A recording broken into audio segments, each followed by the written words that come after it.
As I mentioned, we put out a call to action to our viewers asking for first-hand accounts from people who have had this experience. I can tell you that I live in the state of Delaware and I had an antibody test done that came back negative.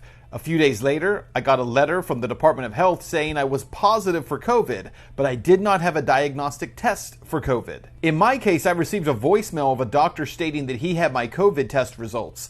I'd never been tested. The only reason I called him back was because he addressed me directly on the voicemail. When I called him, he insisted I had gone in to test, which was false. I can confirm this has happened. I am a registered nurse in Washington State. Yesterday at work, my patient and her doctor received an email from Quest Diagnostic Laboratories that said she tested positive for COVID. However, we tested her on admit to the hospital and she was negative.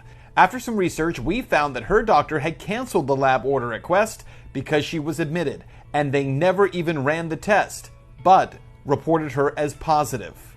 My sister went into a COVID testing center in Michigan. They asked her for insurance, which she doesn't have, and told her it cost $100 to get the testing done. This was after she had already filled the papers out, so turned it down and left the site without getting anything done. A few days later, they called her about her results. I also have a family friend who this has happened to in San Diego. Never took the test, but called him a few days later saying he was positive. And those are just a few of the hundreds of responses that we got when we put out this call to action. But we're not the only ones reporting on this. In fact, a Nashville, Tennessee man made the local news there in Nashville when he says the very same thing happened to him. He got a call from a clinic telling him that he had tested positive for coronavirus when he'd never taken a test at all. Watch. Wasn't expecting what that tracer would say. Yes, she specifically said, I'm looking at it right here, it says that you tested positive. We're just follow up phone call to see how your symptoms are. But Balu was confused because he hasn't even been tested yet. Is it possible that you just misheard her? You misunderstood what she said? I'm 100% sure that's what she said because she's looking right at it and she specifically told me, I'm looking right here in the system, that you're showing positive. Then 2 more days of calls with tracers saying the same thing. She says, well, I'm still seeing that you're positive. Just a courtesy call to check your symptoms. And aside from that station in Nashville, a local news station in Sarasota, Florida is reporting the same thing. Take a look at this. A woman by the name of Mindy Clark told the station WWSB that she received a call telling her that she had tested positive for COVID. The only problem was that Clark never took a test. Quote, I got a call asking for me. They told me that I had tested positive. I was like, positive for what? Then the lady said, for COVID, and I said, that's impossible. I never got tested, ma'am, Mindy Clark said. Clark had gone to the drive-through testing site at Manatee Rural Health, but before she was able to get swabbed, she left the line because she realized it was only for people with symptoms. I told them that they needed to take this off my record, and they said I had to prove it to them that I wasn't positive.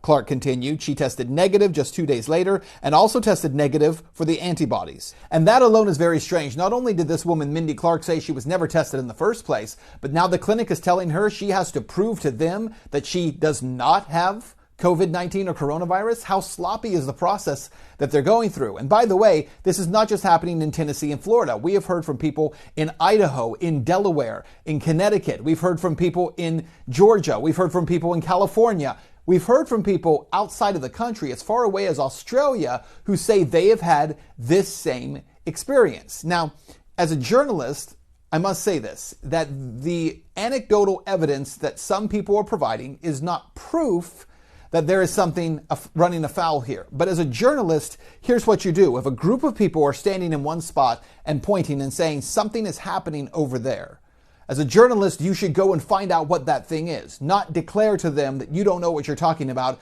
until an official comes out and tells us that something is wrong. Something is clearly wrong when you have hundreds, if not thousands of people telling the same story, that this is happening to them, first-hand accounts that this is happening to them. But there is something else that's happening here as well. You know, Florida seems to be the hotspot for a lot of the surge of coronavirus cases around the country, the greatest number of increase in coronavirus cases. And we do know that there is something very wrong with the numbers being reported specifically in the state of Florida. In fact, local TV stations there have reported numerous times now on 100% positivity ratings being given when people come in to get tested at certain clinics. We looked over the state's daily report and found some labs listed their percent positive as 100%. meaning every single person they tested had coronavirus. It sounds suspicious, so we started asking questions. And a statement, DOH says in recent days they noticed, quote, some smaller private labs weren't reporting negative test result data to the state.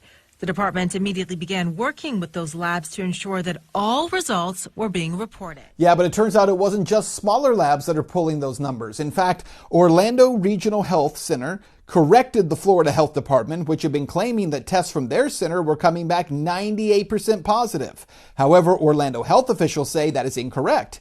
The 98% positivity rate for Orlando Health is not correct, officials said in a prepared statement. Our positivity rate is 9.4% as of July 12th. The report also showed that the Orlando Veteran Medical Center had a 76% positivity rate. A VA spokesman told Fox 35 News on Tuesday that did not reflect their numbers and that the center's positivity rate was actually 6%. And then there are these reports of virtually every death now being connected to coronavirus in some way. Everything from suicides, where a suicide note is left behind, and yet that death is being listed as coronavirus, to a case that's made a lot of headlines around the country of a man who died in a motorcycle crash, again in Florida, who was initially listed as a COVID death. And it wasn't until the governor talked about this case in particular and local stations began reporting on it that all of a sudden, the Florida Department of Health went ahead and removed that man from their COVID listing, but he had been put on that list in the first place. All of this raises a series of very serious questions. What is happening right now with these COVID numbers? Why are they being reported the way that they are? In addition to all of this, there's another video that's been making the rounds on social media of a man who says he did contract coronavirus and so did his wife.